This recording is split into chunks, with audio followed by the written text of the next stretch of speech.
Okay, so now it will be a lesson on practice question on exponential functions.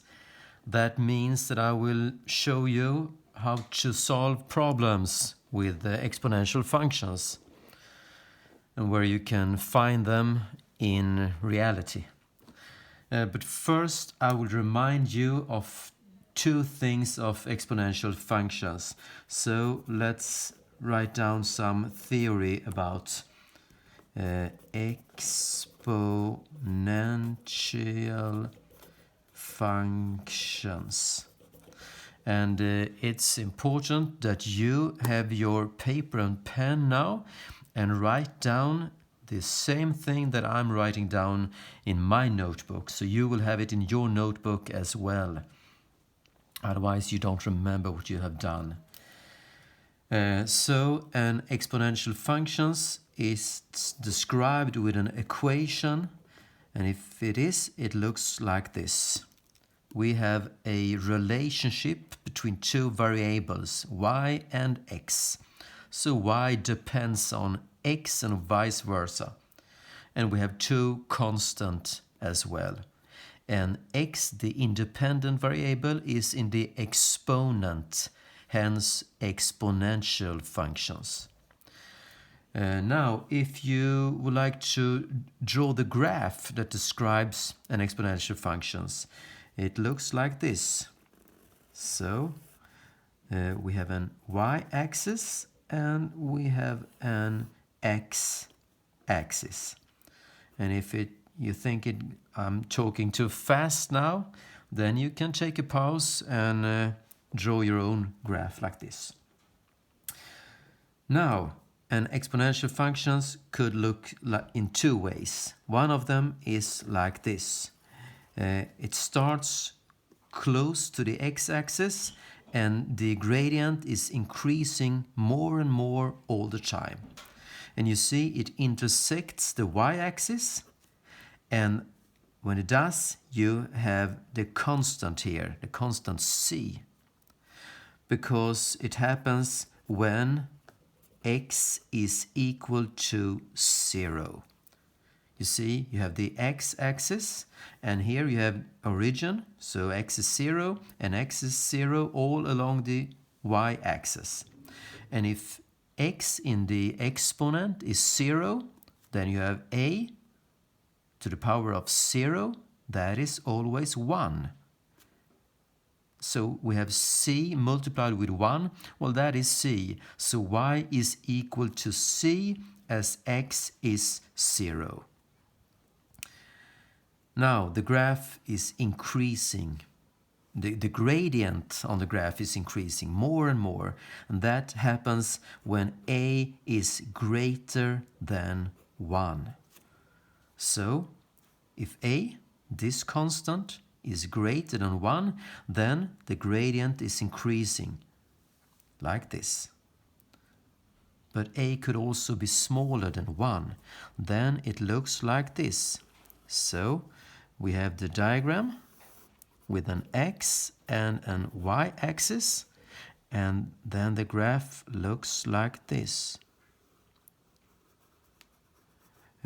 It's the gradient, it's decreasing to 0, and this graph is going closer and closer to the x-axis. In this case, it's going closer and closer to the x-axis also when x is going to negative and high numbers. Here, they intersect with the y-axis. It's a constant c for the same reason as for in this case, because in this case we have x is equal to 0. So c when x is equal to 0, because 0, a number with the power of 0 is 1. Now you will have this graph when a is greater than 0 but smaller than 1. And then it looks like this. The gradient is going down. If the constant a is exactly 1, then you will have 1 to the power of different numbers of x. Well, it doesn't change anything. It will always becomes 1. So then y is always equal to 0. Then we will have a horizontal line. So it's no funny at all. Nothing is happening. So if a is greater than 0, smaller than 1, then it goes down like this. If it's greater than 1, it's increasing like this. 2 examples in reality when this is happening. It's, for instance, in this case, if you put money on the bank, say 5,000, and you have an interest on the bank on 4%, then the constant A is 1.04. So this is the factor of change when something is happening. Factor of change, förändringsfaktorn på svenska. And we can see if you convert this to a percentage value, it's 104%. You always have 100%, and then it's increasing with 4%. So this means you have an increase with 4%. And this is how your money will increase on the bank. Maybe you start when the time is 0, and the more money you will have, the more interest you will have. Therefore, it's not a constant, it's not a straight line. It's going faster and faster up like this. When it's decreasing like this, it happens many times when you buy some product that's losing its value all the time. Like if you buy a car, say for 130,000 crowns, and it loses its value. So every year it loses, like say 20%. That means you have 80% left. So the factor of change is 0.80, and that is our constant A. And then the x is the time in years that goes by.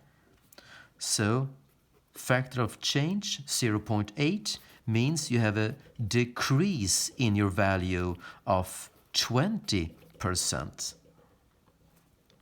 So when you do exercises by your own, you have to find out what this value should be. If it's a decrease with 20%, then it's 80% left. But you convert it to decimal numbers, so it becomes 0.80. If it's an increase with 4%, then the next year you will have 104%. And in decimals, it's 1.04. Oh, let's look on an example on this. From something that you read and hear a lot about right now. It looks like this. The number of corona infected increases by 9% per day. One day there are 1,000 infected. A, and here's the first question. Set up a function for the number infected, and let's call them y. The number infected is y. X days after that. After that day when it was 1,000 infected. So, if you want to, you take a break now. Just push stop on this YouTube and you try to solve the problem. And then you can start it when you're done and see if you have written the same thing as I will do now. So, y, the variable that stands alone, is equal to c, the constant. Many times you say the starting value when x is 0. You don't look on the negative times here. It has to be 1,000, the number infected as this model starts working. And the formula, the equation, is a model that tries to describe this. Of course, it's not 9% every single day. It could change a little bit, but more or less, it's a quite good model for it. So, starting value is 1,000 times. If it's 9% every day, the increase, then the factor of change is 1.09. So 1 day later, it will be 109%. But now you have the exponent x for days. So this is the answer on the question A. Next question. Calculate the number of infected after 100 days. Okay, if you would like to try, first you do that, take a pause from the video, and then you start watching again when you've got the answer. Okay, 100 days. X is the days. So X is 100. And that gives us an equation. Now, y is equal to 1,000 times 1.09 to the power of 100. It's a very easy equation. You just use your calculator and calculate this, and you will have the answer. So, let's see what we will get. So, 1,000 times 1.09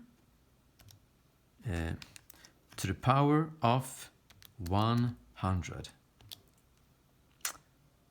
Well, it's quite high number. So if I move the decimal commas 3 steps, I see it's 5.5 million. You start with only 1,000, and 100 days later, it's 5.5 million who's infected. It's because of we say interest on interest. If it's increased with 9% and you always increase the value, then it will look like this. It's going faster and faster. So 5,500,000, that's accurate enough. And that's persons infected. Okay, we have place for one last question. After how many days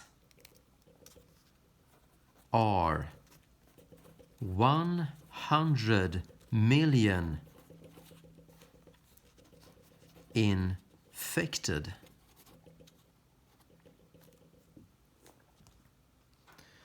If you would like to try solve the problem first, you take a break now from the video, do it, and then start it again. Okay, so now we understand the number of infected. That is the number of infected per day. It's y. So it's y that's equal to 100 million, like this. So we will have a new equation. It looks like this. 100 million, it's equal to 1000 times 1.09 to the power of x. And you are supposed to solve for x. So, can you do it? Start and try to do that. I will show you what's been done. So, 100 million is equal to 1000 times 1.09 to the power of x. We want x to be alone. So we start by dividing both sides with 1000. When we do that, we will get 1.09 to the power of x is equal, so this is gone, dividing here by 1000, you take away 3 zeros. So we will have 100,000. That means that the number of infected has increased 100,000 times. From 1000 to 100 million, it's a factor of 100,000 times. Now, we use the logarithm laws. So we take the logarithm from the left side and from the right side. And then you know that we wait, do nothing on the left side so far. On the right side, x will be there, and you have the logarithm for 1.09. So we divide both sides with log for 109. So x is equal to log for 100,000 divided by log for 1.09. So x is equal to, you have to use your calculator.